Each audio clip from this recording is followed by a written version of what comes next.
This is the Forest Hills Homes Price Report for August 2022. We saw 8 homes close in the month of July in Forest Hills, one at $5.2 million. What we're seeing is the homes that are priced right, strategically priced, are continuing to sell and sell quickly. The ones that are slightly overpriced are having a little bit of trouble. So when they don't sell that first weekend, everybody in Nashville thinks the same thing. There must be something wrong with it. The market's still pretty good. Why didn't it sell? And then people wait and wait and wait. And what we see is those folks that overpriced initially end up closing at a lower price than if they would have strategically priced it to begin with. We're going to hop into the data. We're going to take a look at the closed sales, pending sales, and currently active property in Forest Hills. All right, here's the data on Forest Hills. You'll notice everything in green is currently active. There's almost 40 active properties in Forest Hills. There are 8 that sold in the month of July, and there's a handful of pendings. What we have right now in Forest Hills is about 5 months of inventory based on the last 30 days.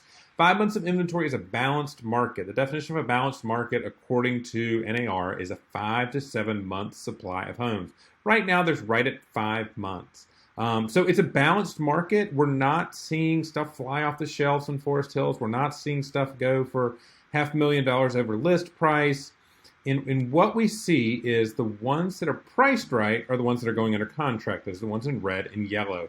The ones that are a little bit more aggressive on their pricing are having a tough time. So they might sit for a little while. It's going to take a little bit longer for those to sell.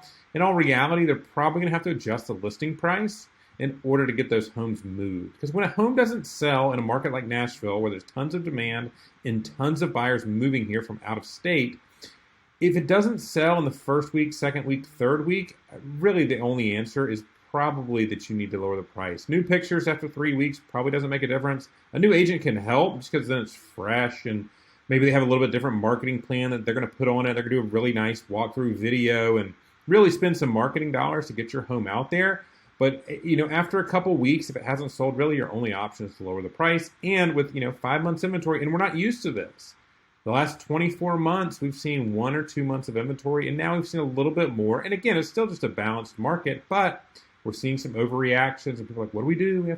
The home didn't sell, So it's something interesting that we're working through. We're not used to it, and we haven't been for the last 2 or 3 years. But anybody who's been in real estate for a long time knows that this is all part of the game. It's fairly normal. So I wouldn't panic if I owned a home in Forest Hills. If I was going to sell one in Forest Hills, I would strongly, strongly, strongly recommend you take a look at a strategic price. If the last 5 homes in your area have sold for $2 million and yours is comparable, don't list it 2.5 because you might end up selling for under 2. You need to price it strategically based off the solds in the area, and you'll still get a good contract, and you'll move forward with the sale of your home. Hope that's helpful for you for Forest Hills, August 2022. All right, I hope that was helpful for you. If you'd like a free copy of this report, just go to foresthillshomesreport.com, foresthillshomesreport.com.